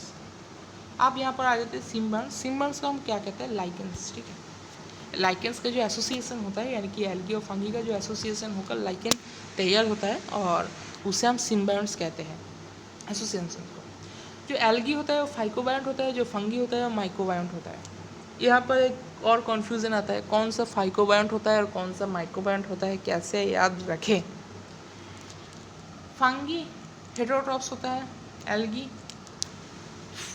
Autotrophs होता है। ऑटोट्रॉप्स होता है यानी कि फोटोसिंथेसिस ये करता होगा। फोटोसिंथेसिस का पी होता है, फाइकोबायंट का पी होता है, यानी कि एल्गी जो होता है वो फाइकोबायंट होता है। इससे ऐसे याद रखना, फोटोसिंथेसिस का पी, फाइकोबायंट का पी, यानी कि एल्गी फोटोसिंथेसिस करता है, फोटोसिंथेसिस का पी, फाइकोबायंट का पी, यानी कि एल्गी फाइकोबायंट होगा और बचा रहा माइकोबायंट तो वो तो फंगी होगा। ठीक, अब ये क्या करता है? अब ये जो करता है, जो एल्गी है ना, वो फंगी को क्या कर, फूड तैयार करके, यार जैसे कि ये फोटोसिंथेसिस करता है इसीलिए फूड प्रोड्यूस करता है, ये फूड फंगी को देता है, और फंगी इसके बदले में जो एल्गी है उसको मिनरल्स एब्जॉर्ब करके देता है, शेल्टर प्रोवाइड करता है और वाटर भी प्रोवाइड करता है जितना उसे चाहिए। ठीक है, ये जो एसोसिएशन है इसे हम सिम्बायोटिक एसोसिएशन इसको हम कहते हैं। ठीक है, क्लास वर्क ख़त्म होने ही जा रहा है। देख रहे हैं कितना आसान चैप्टर है। 2-3 दिनों से इसे पढ़ने का कोई भी मतलब नहीं बनता है क्या? कोई भी मतलब नहीं बनता। अब जो लाइकेन होता है ना, वो वेरी गुड इंडिकेटर होता है पॉल्यूशन के लिए, इसीलिए हम इसे पॉल्यूशन इंडिकेटर या बायो इंडिकेटर भी हम इसे कहते हैं।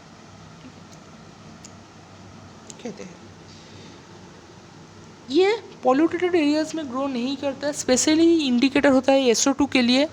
ये आप एनवायरमेंटल इशू में पढ़ेंगे, जब आप क्लास 12 का एकदम इकोलॉजी का लास्ट चैप्टर एनवायरमेंटल इशू पढ़ेंगे, तब वहाँ पर आपको ये मिलेगा। SO2 का जो इंडिकेटर है वो लाइकेन होता है। ठीक है, मैंने यहाँ पर ही इसे लिख दिया है, याद रखना। देखिए आप अगर ड्रॉपर है तो फिर आपको तो 11-12 का सारी NCERT आपने कम से कम एक बार तो पढ़ी ही होगी, और अगर फ्रेशर्स है तो आपको पूरा याद तो नहीं होगा ना, आपको पूरा याद नहीं होगा कौन सा चैप्टर में क्या है। लेकिन मैंने पूरी NCERT पढ़े रखा है, कम से कम 10 से 20 बार पढ़ रखा है पूरा चैप्टर, जो सारे चैप्टर है। सभी चैप्टर मैंने 20 बार नहीं पढ़ा, कुछ ऐसा भी चैप्टर है जिसे मैंने पढ़ा है, या जैसे कि जेनेटिक का जो चैप्टर है वो मैंने पढ़ा है, मुझे सब याद है किस चैप्टर में क्या होगा, तो मैं आपको बता दे रहा हूँ। ठीक है, और कुछ लोगों को लग सकता है कि ये क्या पढ़ाएगा हम लोगों को, ऐसे पढ़ा रहे हैं। देखिए मेरे क्लास को देखिए, अच्छे से देखिए, मैंने जो नोट्स दिया है आपको, अच्छा होगा कि आप इसे अपने कॉपी पे नोट कर लीजिए, या फिर नोट नहीं कर सकते हैं तो प्रिंट आउट निकल लीजिए, या फिर फ़ोन में ही या लैपटॉप में जो भी आपके पास अवेलेबल है उससे ही पढ़िए। 2023 के नीट के बाद मैं आपको ये प्रूफ करके दूंगा, मैंने जो नोट्स आपको लिखा है उसी में से क्वेश्चन आया है, ये मैं आपको प्रूफ करके दूंगा, और मैंने जो क्वेश्चन करा है उसी में से क्वेश्चन आएगा, ये मेरा गारंटी है आपसे। चलिए, जो वेजिटेटिव रिप्रोडक्शन होता है, अच्छा अब जो फंगी होता है ना, वो तीनों तरह से रिप्रोडक्शन करते हैं। एक तो होता है वेजिटेटिव, एक होता है एसेक्सुअल, और तीसरा होता है सेक्सुअल। ये याद रखना, अगर नहीं भी रख पाते हो तो कोई बात नहीं है, चलेगा, क्योंकि ये उतना इम्पोर्टेंट नहीं है।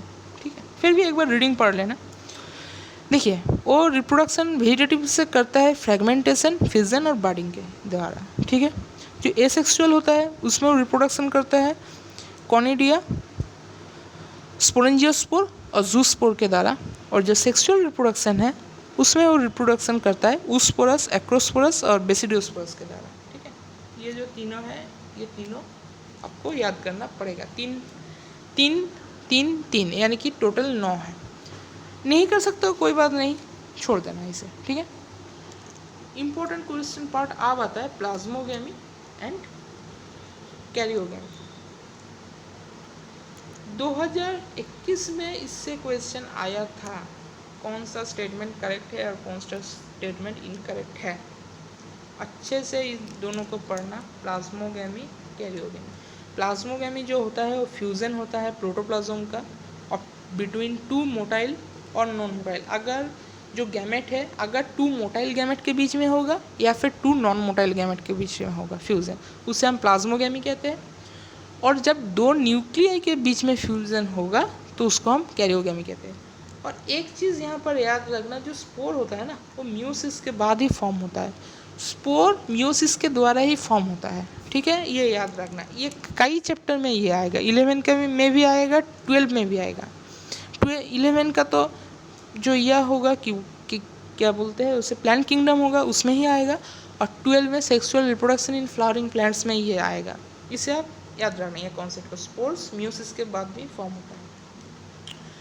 अब आ जाते हैं फाइकोमाइसिटिस के बारे में। सिर्फ एग्जाम्पल करना है कैसे ये रिप्रोडक्शन करता है, मैं उसका शॉर्ट ट्रिक आपको बता रहा हूँ थोड़ी देर बाद ही, ठीक है। चलिए, जो फाइकोमाइसिटिस होता है उससे हम एल्गल फंगी भी कहते हैं। एल्गल फंगी जो एल्गी है उसे हम, इसीलिए मैंने एल्गी से ये लिया को किया है, एल्गल फंगी। एल्गी तीनों प्रकार के होते हैं, Chlorophyceae, Phaeophyceae, Rhodophyceae, blue green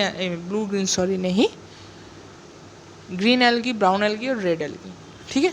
चलिए, प्लांट किंगडम में पढ़ेंगे, ट्यूसडे को पढ़ेंगे प्लांट किंगडम, तो तब पढ़ेंगे, ठीक है।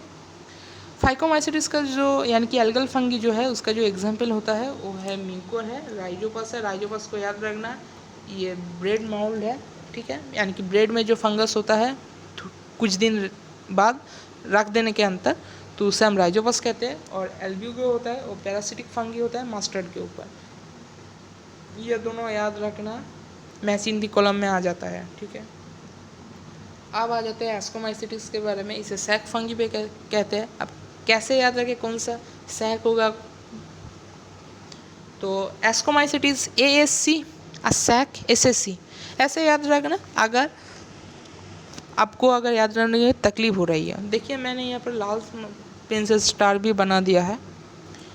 ASC वो पलट जाएगा, A और S के जो पोजीशन है वो चेंज हो जाएगा, SSC हो जाएगा, ऐसे याद रखना। एस्कोमाइसिटिस सैक फंगी होगा।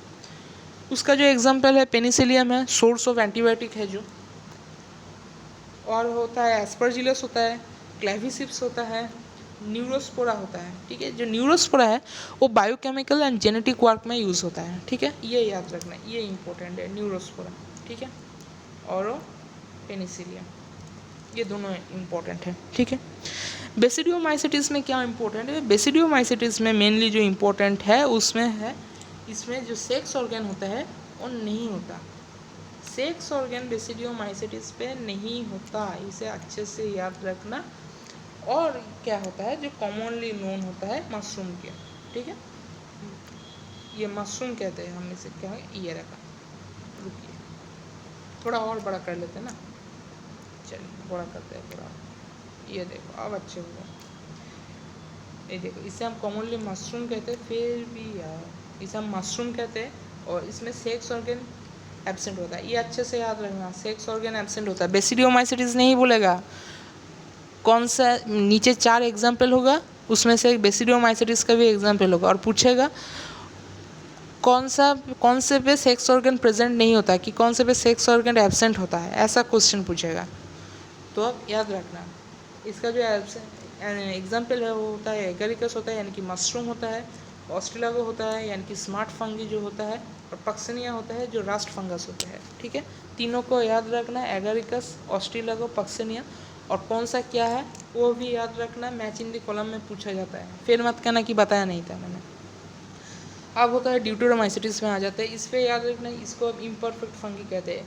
वैसा ही क्वेश्चन ड्यूटेरोमाइसिटिस नहीं बोलेगा, 4 ऑप्शन में से एक ड्यूटेरोमाइसिटिस का भी एग्जाम्पल होगा और पूछेगा कौन सा इम्परफेक्ट फंगी है, तो आपको ये याद रखना पड़ेगा। कुछ याद रखने की ज़रूरत नहीं है, सिर्फ तीनों ऑप्शन याद रखना, ऑल्टरनेरिया, कोलियोट्रोट्रिकम और ट्राइकोडर्मा, ठीक है। ये जो ट्राइकोडर्मा है ना, ट्राइकोडर्मा ये आप पढ़ेंगे माइक्रोज इन ह्यूमन वेलफेयर में, ठीक है। वहाँ पर जो साइक्लोस्पोरिन ए होता है, यानी कि जो इम्यूनोसप्रेसिव के रूप में काम करता है, वो ये ट्राइकोडर्मा से निकाला जाता है। ठीक है, वहाँ पर पढ़ेंगे, अभी चाप लेने की कोई बात नहीं। ख़त्म बस होने ही वाला है हमारा चैप्टर। ये देखिए, अब यहाँ पर मैं आपको ट्रिक बताऊँगा और बड़ा करते हैं इसे, ये समझना अच्छे से ज़रूरी है।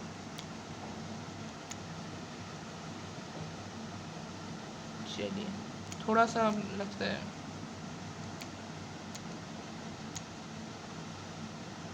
चलो ठीक है, समझ में तो आ ही जाएगा। पहले आता है एसेक्सुअल, पहले सेक्सुअल। जैसा कि मैंने यह मैं पढ़ाया था, पहले आता है फाइकोमाइसिटिस, फिर आता है एस्कोमाइसिटिस, फिर आता है बेसिडियोमाइसिटिस, फिर आता है ड्यूटेरोमाइसिटिस। इसे हम एल्गल फंगी कहते हैं, इसे हम सैक फंगी कहते हैं, इसमें सेक्स ऑर्गन प्रेजेंट नहीं होता, और इसे हम इम्परफेक्ट फंगी कहते हैं। ठीक है, एसेक्सुअल सेक्सुअल। पहले आता है एंडोजिनस, फिर आता है एंडोजिनस। पहले के दो ही एंडोजिनस होंगे, लेकिन इसमें कुछ भी नहीं होगा, लेकिन इसमें जो होगा, इसमें होगा जूस्पोर होगा और ए प्लानोस्पोर होगा। ठीक है, ये रहा जूस्पोर, ये रहा ए प्लानोस्पोर। जूस्पोर मोटाइल होगा, ए प्लानोस्पोर नॉन मोटाइल होगा। फिर आएगा एंडोजिनस के नीचे आएगा एक्सोजिनस, और यहाँ पर आएगा एंडोजिनस। ठीक है, एक्सोजिनस एंडोजिनस। एक्सोजिनस में जो आएगा कॉनिडिया आएगा। ठीक है, एक्सोजिनस में कॉनिडिया, और यहाँ पर कुछ नहीं आएगा। फिर जो आएगा बेसिडियोमाइसिटिस पे एसेक्सुअल रिप्रोडक्शन एब्सेंट होता है, जो सेक्सुअल रिप्रोडक्शन है वो एक्सोजिनस होता है। ठीक है, और फिर यहाँ पर आएगा, यहाँ पर एक्सोजिनस आया तो फिर यहाँ पर भी एक्सोजिनस आएगा, और यहाँ पर एब्सेंट आएगा, माने ये ऐसा रिलेशन होगा। ठीक है, और इसमें फिर कॉनिडिया आएगा। ठीक, समझ गया? फिर से एक बार समझा, तो ये समझना इम्पोर्टेंट है थोड़ा सा। खाली हो जा, ये रहा। पहले फाइकोमाइसिटिस क्या हुआ,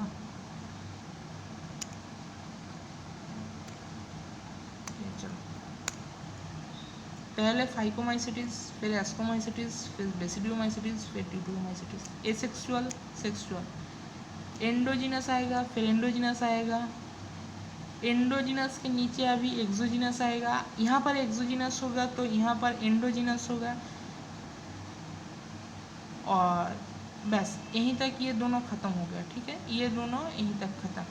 फिर यहाँ से शुरू होता है दूसरा बॉक्स शुरू होता है। ठीक है, ये जो है ये एब्सेंट होगा इसमें, माने जो बेसिडियोमाइसिटिस है उसका एसेक्सुअल एब्सेंट होगा, यहाँ पर एक्सोजिनस होगा। यहाँ पर एक्सोजिनस होगा तो इसके कॉर्नर पे यहाँ पर भी एक्सोजिनस एसेक्सुअल में आएगा ड्यूटेरोमाइसिटिस के, और यहाँ पर ये एब्सेंट होगा, यानी कि ड्यूटेरोमाइसिटिस के सेक्सुअल एब्सेंट हो जाएगा। ठीक, इसमें जो होता है, इसका जो यह होता है, दोनों पार्ट होता है, जूस्पोर ए प्लानोस्पोर। जूस्पोर मोटाइल होता है, ए प्लानोस्पोर नॉन मोटाइल होता है, और ये जो यहाँ पर जो एक्सोजिनस होता है वो उस कॉनिडिया होता है।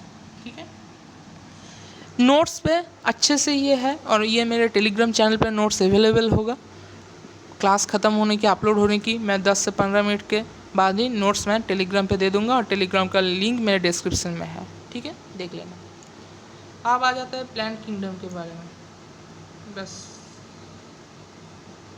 रुको, यहाँ ही पढ़ना पड़ेगा। चलो ठीक, और कुछ नहीं है यहाँ पर।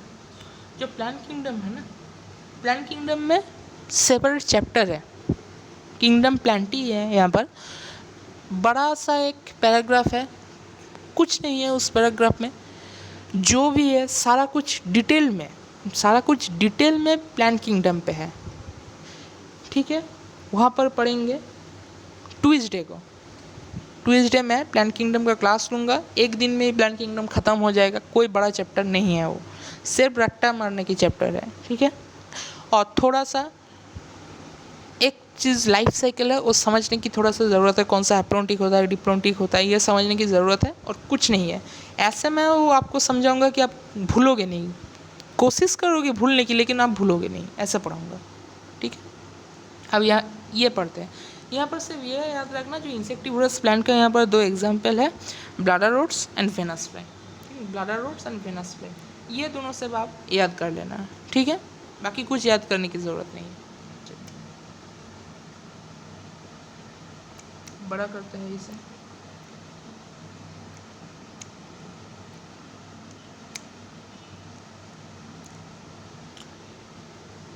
किंगडम एनिमेलिया,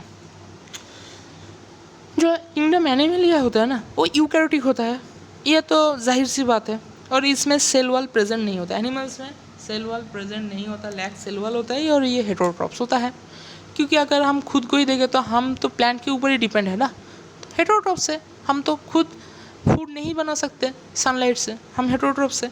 और हम में तो सेल वॉल नहीं होता हमारे सेल में, जाहिर सी बात है हेटेरोट्रॉप्स होगा।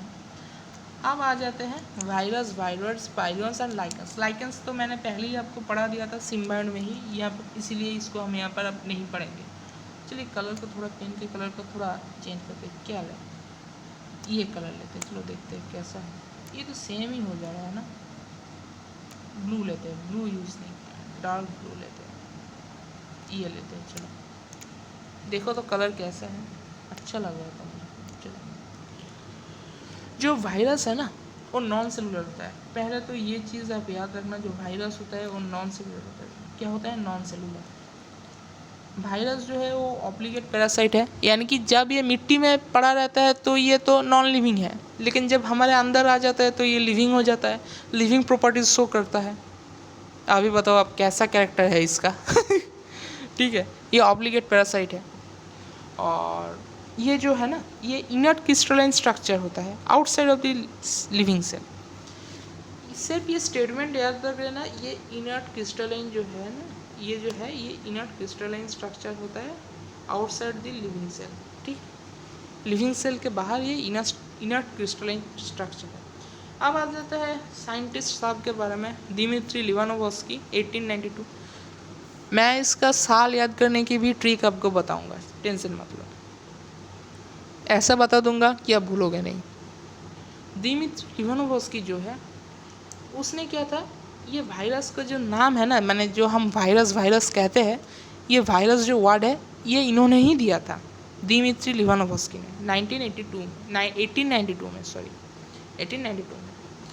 मीन्स वायरस को क्या मीनिंग होता है, इसका मीनिंग होता है वेनम अथवा और पॉइजन, इसका जो मीनिंग होता है।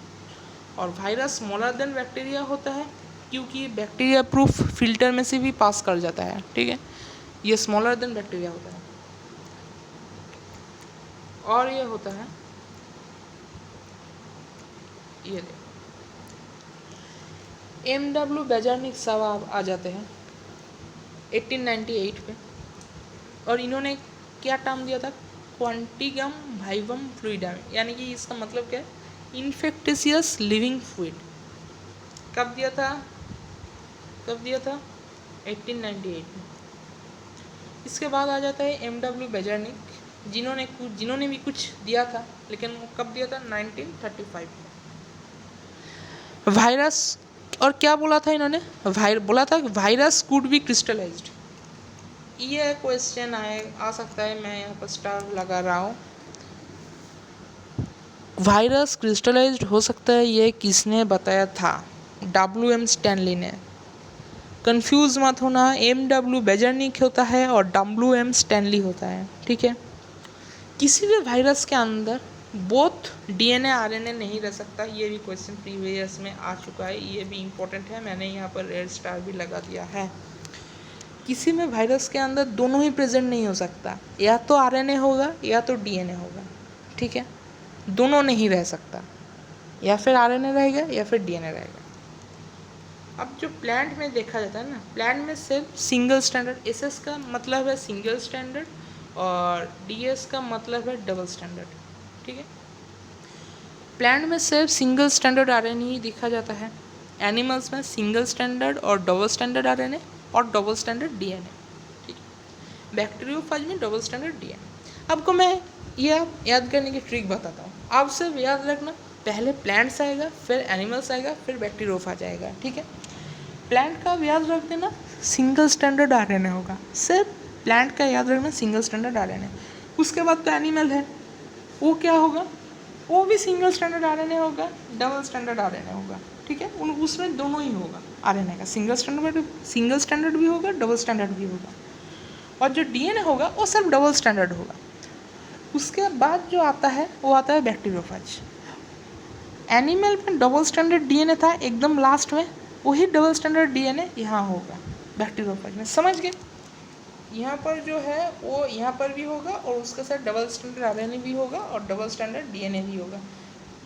ये जो है ये यहाँ पर होगा और डबल स्टैंडर्ड होगा, और ये जो यहाँ पर है वो यहाँ पर होगा, और यहाँ पर जो है वो उसके नीचे यहाँ पर होगा। ठीक है, समझ गए आप? बैक्टीरियोफेज किसे कहते हैं? जो वायरस बैक्टीरिया को अटैक करते हैं उनको हम बैक्टीरियोफेज कहते हैं। यानी कि वायरस सिर्फ हम ह्यूमंस को ही अटैक नहीं करते, जो वायरस बैक्टीरिया को अटैक करते हैं उसे हम बैक्टीरियोफेज कहते हैं। ठीक है, बस यही हमारा आज का लास्ट का पेज है, इसको ख़त्म कर देला तो लाइव झींगा लेला। ठीक है ना, चलो मज़ा कर रहा था।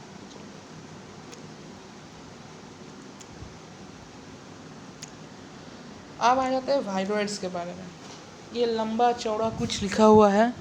अच्छा, मैंने आपको बताया था ना कि मैं ट्रिक बताऊंगा कि कैसे साल को याद करते। आप सब याद कर रखना, जो दिमित्री लिवानोवस्की है, पहले दिमित्री लिवानोवस्की साहब आया था, फिर M.W. बेजर्निक आया था, फिर W.M. स्टैनली आया था। ठीक है, ये याद रखना पड़ेगा, ये तो याद रखना ही पड़ेगा, कुछ करना इसमें कुछ कर नहीं करा जा सकता। पहले आया था दिमित्री लिवानोवस्की, फिर आया था M.W. बेजर्निक, फिर आया था W.M. स्टैनली। इसका जो साल है 1892 होगा। क्या हुआ? इसका जो साल है वो 1892 होगा। ठीक है, इसका 6 साल बाद यानी कि 1898 पे M.W. बेजर्निक साहब आए थे, और उसका 6 साल बाद यानी कि 1935 में W.M. स्टैनली आए थे।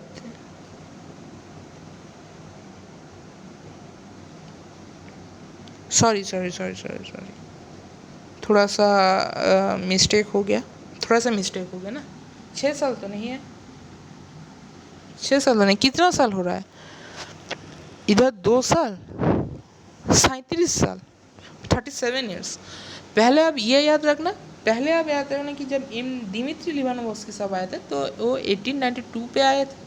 ठीक है, उसका 6 साल बाद M.W. बेजर्निक साहब आए थे, और उसका 35 साल बाद W.M. स्टैनली साहब आए थे। ठीक है, सॉरी 37 साल बाद W.M. स्टैनली आए थे। 6 साल और 37 साल। 1892 पे पहले बेजर्निक साहब आए, पहले लिवानोवस्की साहब आए थे, फिर 1898 पे बेजर्निक साहब आए थे, और फिर 1935 में W.M. स्टैनली साहब आए थे। ठीक है, अब आ जाते हैं वायरस के बारे में। वायरस जिन्होंने दिया था वो है टीओ डाइनर।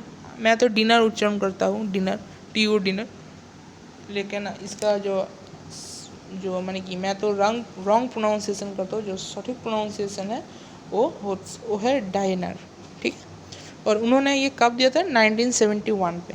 ठीक है, वायरस जो होता है वो याद रखना हो तो आपको पता ही चल जाएगा वो नाम को। वो वायरस से छोटा होता है, पोटैटो स्पिंडल डिजीज़ कॉज करता है, फ्री आरएनए होता है, लैक्ट प्रोटीन कोट होता है, और लो मॉलिक्यूलर वेट होता है।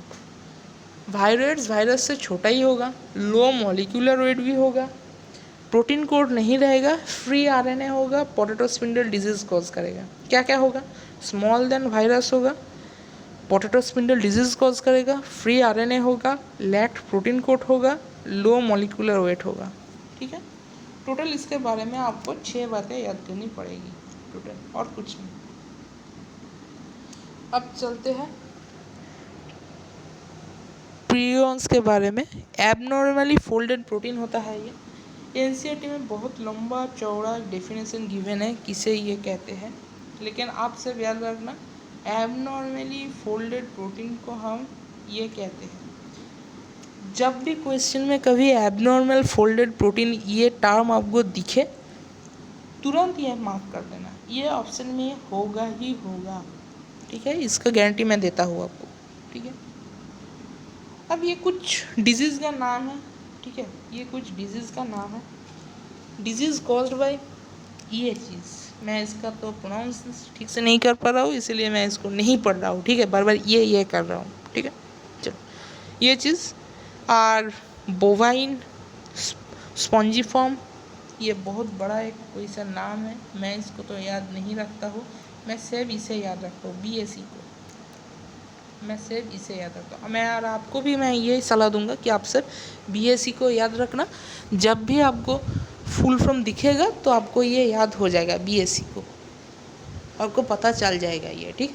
सिर्फ BSc को याद रखना। और इसे कॉमनली कॉल्ड कहते हैं मैड काउ डिजीज़, जो कैटल में होता है, ये याद रखना, ठीक है। मैड काउ, ज़्यादातर यही क्वेश्चन आता है, मैड काउ से ही आता है, ठीक है, मैड काउ डिजीज़। और जो एनालोगस वेरिएंट होता है, माने सीयर जैकब जो होता है डिजीज़ होता है, उसे हम CJD कहते हैं, ह्यूमंस में होता है, ठीक। CJD कहते हैं, सीयर जैकब। ये उतना ह्यूमंस पे वो इतना वो इम्पोर्टेंट नहीं है, सबसे ज़्यादा इम्पोर्टेंट है ये मैड काउ डिजीज़। BSc याद रखना, BSc याद रखना, मैं बार बार कह रहा हूँ, BSc याद रखना। और इसे मैड काउ डिजीज़ कहते हैं, कैटल में होता है। और सीयर जैकब जो है, यानी कि जिसको हम CJD कहते हैं, वो ह्यूमंस में होता है, ठीक। तो चलो बच्चों, लगता तो ख़त्म हो गया हमारा ये जो सेशन है, हाँ ख़त्म हो गया, और कुछ भी नहीं है यहाँ पर। पूरा चैप्टर हमने बायोलॉजिकल क्लासिफिकेशन का आज निपटा दिया। कल इसका मैं बहुत सारा क्वेश्चन लेकर आऊँगा, 100-150 के आसपास मैं क्वेश्चन लेकर आऊँगा। करीब 1.5 घंटे के आसपास की सेशन कल भी रहेगी। ये मत सोचना कि संडे है तो छुट्टी रहेगा कल, कुछ भी छुट्टी नहीं है। नीट एस्पिरेंट के जीवन में छुट्टी नाम का कोई शब्द नहीं होता। अगर आप कल को डॉक्टर बन जाए तो क्या आपको छुट्टी लेंगे कि चलो आज तो भाई संडे है, आज हम पेशेंट को नहीं देखने जाएंगे, ऐसा तो नहीं कहेंगे आप। तब आप आज क्यों छुट्टी लेंगे आप लोग? संडे को छुट्टी नहीं रहेगा, अच्छे से ये चैप्टर को आज पढ़ लेना। 1-2 बजे के अंदर मुझे लगता है कि ये वीडियो अपलोड हो जाएगा। उसके बाद रात तक इस चैप्टर को अच्छे से निपटा लेना आप लोग, अच्छे से पढ़ लेना और नोट्स लिख लेना। और NCERT में से चाहो तो एक बार रीडिंग मार लेना, अगर रीडिंग नहीं देना चाहते तो कोई बात नहीं। NCERT का सारा लाइन मैंने यहाँ पर लिखा दिया है, कोई भी नहीं छूटा, कुछ भी नहीं छूटा NCERT का, ठीक है। डायग्राम सिर्फ एक बार NCERT से देख लेना, क्योंकि डायग्राम कभी कभी क्वेश्चन आ जाता है डायग्राम से, ठीक है, वो एक बार देख लेना। वो तो मैं यहाँ पर नहीं करवा रहा हूँ, वो आप NCERT से देख लेना। और अगर आपको NCERT का हाईलाइटेड सीरीज़ चाहिए, यानी कि NCERT में हाईलाइट कर दो कि कौन सा लाइन पढ़ना है और कौन सा नहीं, तो आप कमेंट कर देना, मैं आपको वो भी प्रोवाइड कर दूंगा मेरे टेलीग्राम चैनल पे, और उसका लिंक मेरे डिस्क्रिप्शन पे है। और मैंने ये जो इतना बड़ा जो लेक्चर मैंने लिया है, इतना सारा जो नोट्स मैंने अभी आपको दिखाया है, पढ़ाया है, इसका जो क्लीन फॉर्म है, यानी कि कुछ भी उसमें ये जो मैंने दाग दिया है ना, कुछ भी नहीं होगा, क्लीन फॉर्म होगा एक बार में, क्लीन फॉर्म। और ये हैंड रिटन है, मैंने खुद इसे लिखा है, ऐसा नहीं कि मैंने किसी के कट से मैंने ये क्या जुगाड़ किया है, ऐसा कोई बात नहीं है। इसे मैंने खुद कल रात में 1-2 बजे तक जाग कर मैंने ये लिखा है, और फिर मैं आज सुबह आपकी ये क्लास ले रहा हूँ, ठीक है। तो इसका जो हैंड रिटन फॉर्म है वो मेरे टेलीग्राम चैनल पे आपको मिल जाएगा। तो चलिए बस जो आज के लिए बस इतना ही, फिर मिलते हैं आपको आप लोगों से कल के प्रैक्टिस सेशन में। 100-150 क्वेश्चन कल प्रैक्टिस करेंगे, और फिर मंडे को हम PYQ सेशन भी लेंगे इसका, वहाँ पर भी करीब 100-120 के आसपास क्वेश्चन होगा प्रीवियस ईयर का, सारे करेंगे, ठीक है। बहुत ही मज़ा आएगा। चलो आज रखते हैं, फिर मिलते हैं आप लोगों से मेरी अगली वीडियो में। तब तक के लिए स्वस्थ रहिए, पढ़ते रहिए। अलविदा मेरे दोस्तों।